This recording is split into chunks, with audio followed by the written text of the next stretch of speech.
السلام علیکم ورحمۃ اللہ وبرکاتہ۔ میں آج آپ کو ایک سفر جو ہے حضرت امام حسن اور امام حسین کا سنا رہا ہوں۔ وہ اس طریقے سے ہے کہ جب حضرت امام حسن اور امام حسین حضرت عبداللہ بن جعفر رضی اللہ تعالیٰ عنہ جب حج کو گئے نا تو راستے میں زاد راہ کے لیے سامان تو موجود تھا، مگر جو اونٹ تھا نا وہ اونٹ پیچھے رہ گیا، کھانے پینے کی چیزیں پیچھے رہ گئی۔ تو ایک بڑھیا کا گھر نظر آیا، جب بھوک پیاس نے ستایا تو اس بڑھیا کے گھر تشریف لے گئے۔ بڑھیا سے جا کے کہا بڑی بھی کچھ پینے کو ملے گا؟ اس نے کہا ہاں بیٹھو ملے گا۔ بٹھایا، ایک بکری تھی اس کے پاس، اس نے دودھ دوہا اور انہیں پیش کیا۔ تینوں جنوں نے پی لیا، حضرت امام حسن اور حسین اور حضرت عبداللہ بن جعفر نے۔ جب دودھ پی لیا نا تو پھر کہنے لگے بھوک بھی لگ رہی ہے، اس سے پوچھتے ہیں کچھ کھانے کو شاید مل جائے۔ اس نے کہا بڑی بھی کچھ کھانے کو بھی مل جائے گا؟ کہاں کھانے کو بھی ملے گا۔ اس نے بکری کو کہا کہ ذبح کرو، ذبح کیا، بکری جو ہے پکائی اور کھلا دی۔ اور جب جانے لگے نا کہا کہ تم مدینے آنا، جب ہم واپس لوٹ کر آئیں گے تیری بڑی خدمت کریں گے، تیرا یہ بدلہ چکا دیں گے۔ بڑی بی کو کہہ کر چلے گئے۔ جب اس کا خاوند بڑی بی کا شام کو گھر میں آیا تو اس کے خاوند نے کہا کہ تو نے بکری نہ جان نہ پہچان، میں تیرا مہمان، تو نے ان کو کھلا دی۔ اللہ کی بندی کو سوچتی کہ ہم غریب لوگ ہیں، ایک بکری تھی وہی گزارا ہو رہا تھا، تو نے ان کو کھلا دی۔ نے کہا بھائی بڑے خوبصورت تھے، بڑے پیارے تھے، مہمان بن کے آئے تھے، میں نے بکری کھلا دی۔ وقت گزرتا گیا، ان کو مفلسی اور غربت نے چاروں طرف سے گھیرا تو بڑے غریب ہو گئے، بڑے لاچار ہوئے، تو مدینے جا پہنچے کہ کہیں کوئی روزگار کا سلسلہ بنے۔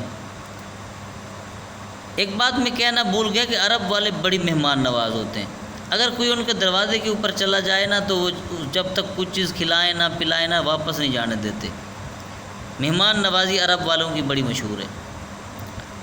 وقت گزرتا گیا جی، وہ اونٹ کی جو مینگنیاں ہوتی ہیں اسے لڈ بھی کہتے ہیں، مینگنیاں بھی کہتے ہیں، وہ چنتے تھے سارا دن، پھر چن کے وہ بیچتے تھی بڑھیا، تو اپنا بڑا مشکل سے پیٹ جو ہے وہ پالتی تھی۔ تو وہ کام اسی میں مشغول تھی، تو حضرت امام حسن وہاں سے گزرے نا تو انہوں نے دیکھ لیا، دیکھا کہ وہ جس نے ہماری مہمان نوازی کی تھی بڑی بھی، وہ جو ہے لیڈ چن رہی ہے اور محنت مزدوری کر رہی ہے۔ تو اب اس کے قریب گئے حضرت امام حسن، پوچھا کہ بڑی بھی تو نے ہمیں پہچانا؟ اس نے کہا میں نے تو نہیں پہچانا۔ کہا کہ ہم حج کو جا رہے تھے، تمہارے گھر آئے تھے، تم نے بکری بھی کھلائی تھی اور دودھ بھی ہمیں پلایا تھا۔ اس نے کہا ہاں میں نے پہچان لیا۔ حضرت امام حسن اس بڑھیا کو، اس بڑی بی کو گھر لے گئے اور حکم دیا کہ اسے 1000 بکریاں دے دو اور 1000 دینار دے دو۔ جب 1000 بکریاں دے دی تو 1000 دینار دیے تو بڑی خوش ہوئی وہ بڑھیا، اتنی خوش ہوئی کہ اس کی خوشی کے انتہا نہ رہی۔ تو پھر ساتھ میں غلام بھیجا، کہا کہ اسے امام حسین کے پاس لے جاؤ۔ جب امام حسین کے پاس پہنچی نا تو امام حسین نے پوچھا، پہچان لیا؟ کہا کہ میرے بڑے بھائی نے کیا دیا؟ کہا کہ 1000 بکریاں دی ہیں اور 1000 دینار نقد دیے ہیں۔ اور حضرت امام حسین نے بھی 1000 بکریاں بھی دی، 1000 نقد دینار بھی دیے، اور ساتھ غلام بھیجا کہ اسے عبداللہ بن جعفر رضی اللہ تعالیٰ عنہ کے پاس لے جاؤ۔ جب لے جایا گیا نا حضرت عبداللہ بن جعفر کے پاس، تو حضرت عبداللہ بن جعفر نے پوچھا کہ میرے ان دونوں بھائیوں نے کیا دیا ہے؟ اس نے کہا کہ انہوں نے 2000 بکریاں اور 2000 دینار دیے ہیں۔ حضرت عبداللہ بن جعفر نے بھی 2000 بکریاں بھی دے دی، 2000 دینار دیے، تو 4000 بکریاں بن گئی، 4000 دینار ہو گئے۔ اب بتاؤ کہ نبی کا گھر والے کیسے سخاوت کرتے تھے۔ جب دینے پہ آتے تھے پھر دیکھتے نہیں تھے کہ کتنا دے رہے ہیں، دے ہی دیتے تھے۔ جب ایسے ہی اللہ کی ذات بھی ایسے، جب دیتا نہیں ہے، جب دیتا ہے تو پھر بے بہا دیتا ہے، اتنا دیتا ہے کہ سنبھالا نہیں جاتا۔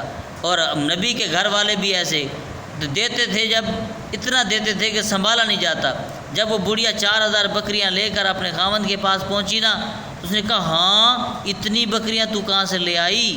اس نے کہا کہ وہ جو مہمان نوازی میں نے کی تھی وہ مہمان میرے کچھ عام مہمان نہ تھے، ان کا نام امام حسن اور امام حسین اور حضرت عبداللہ بن جعفر تھا۔ میں نے ان کی خدمت کر کے ان کی مہمان نوازی کر کے آج مجھے اس کا صلہ ملا ہے کہ مجھے اتنا کچھ انہوں نے عطا کر دیا کہ میں ساری عمر اگر بیٹھ کے کھاؤں تو مجھ سے ختم نہیں ہونے والا، سنبھالا نہیں جائے گا۔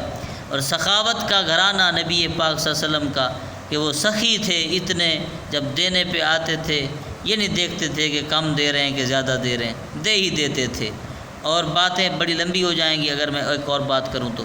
اللہ تبارک و تعالیٰ سے دعا ہے کہ ہمیں بھی ان کے در خانہ سے کچھ نہ کچھ ملے، ہم بھی مالا مال ہو جائیں۔ اللہ تبارک و تعالیٰ ہمیں مہمان نوازی کی توفیق عطا فرمائے اور اہل بیت سے محبت عطا فرمائے، آمین ثم